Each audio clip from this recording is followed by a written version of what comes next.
भरत तिवारी को पूरी 5 गोलियां मारी गई थी। पहली गोली बाईं जांघ के ऊपरी अगले हिस्से में लगी थी। दूसरी गोली बाईं जांघ के बीच के अंदरूनी हिस्से में धंसी थी। तीसरी गोली दाईं जांघ के बीच के अंदरूनी हिस्से में लगी। चौथी गोली दाईं जांघ के बाहरी हिस्से के अंदरूनी भाग को चीरती हुई निकल गई। पांचवी गोली बाईं टांग के बीच के पिछले हिस्से में लगी। भोजपुर का भरत भूषण तिवारी इनकाउंटर की पूरी कहानी आज सामने आ गई। पोस्टमार्टम रिपोर्ट ने पुलिस की पूरी कहानी को पलटकर रख दिया। जिस थ्योरी के दम पर पुलिस खुद का बचाव कर रही थी, वो थ्योरी इस रिपोर्ट के बाद ताश के पत्तों की तरह ढह गई है। आप देख रहे हैं जी बिहार झारखंड का डिजिटल प्लेटफॉर्म और मैं हूं सुनील मिश्रा।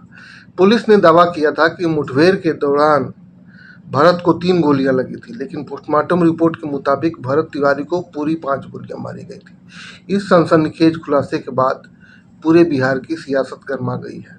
आखिर इस पोस्टमार्टम रिपोर्ट में और क्या क्या छुपा है और कैसे घिर गई है भोजपुर पुलिस, आइए आपको बताते हैं इस पूरी रिपोर्ट में।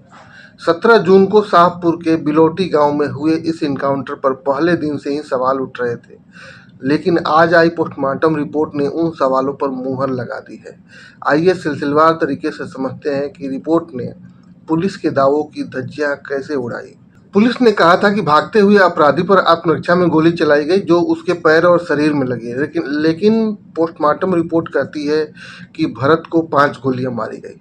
सूत्रों के मुताबिक गोलियों के निशान यह इशारा करते हैं कि कुछ गोलियां बेहद करीब से मारी गई हैं, जो कोल्ड ब्लडेड मर्डर की तरफ इशारा करता है। सोशल मीडिया पर वायरल वीडियो में भरत हथियार फेंककर सरेंडर करता दिखा था। पोस्टमार्टम रिपोर्ट उस वीडियो के दावों को और मजबूत करती है कि सरेंडर करने के बाद भी भरत तिवारी पर ताबड़तोड़ गोलियां बरसाई गईं। हालांकि इस रिपोर्ट के आने से पहले सम्राट सरकार की ओर से गठित न्यायिक आयोग के अध्यक्ष जस्टिस विनोद कुमार सिन्हा ने तफ्तीश शुरू कर दी है। अब यह पोस्टमार्टम रिपोर्ट भी उनकी जांच में सहायक साबित हो सकता है।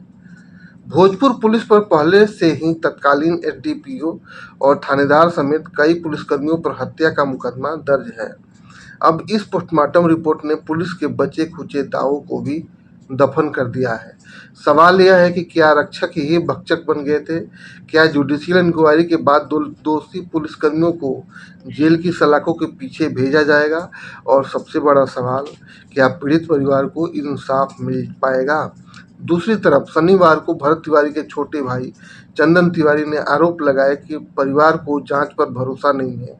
चंदन तिवारी का आरोप है कि जब एसपी खुद परिवार को धमकी दे रहे हैं, तब निष्पक्ष जांच की उम्मीद कैसे की जा सकती है। चंदन तिवारी का दावा है कि एसपी ने यह सब बंद करने को लेकर चेतावनी दी थी और ऐसा न करने पर भाई जैसा अंजाम भुगतने की चेतावनी दी थी।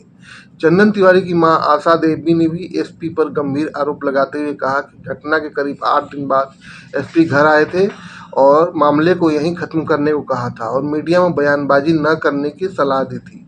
आरोप है कि एसपी साहब ने कहा था कि ऐसा न करने पर दूसरे बेटे का भी भरत जैसा अंजाम भुगतने की धमकी दी थी। आपकी क्या राय है? क्या आपको लगता है कि यह एनकाउंटर पूरी तरह फर्जी था? कमेंट बॉक्स में अपनी बेबाक राय जरूर लिखें। बिहार की इस सबसे बड़ी खबर की पल पल की अपडेट के लिए हमारे चैनल के साथ बने रहें। धन्यवाद।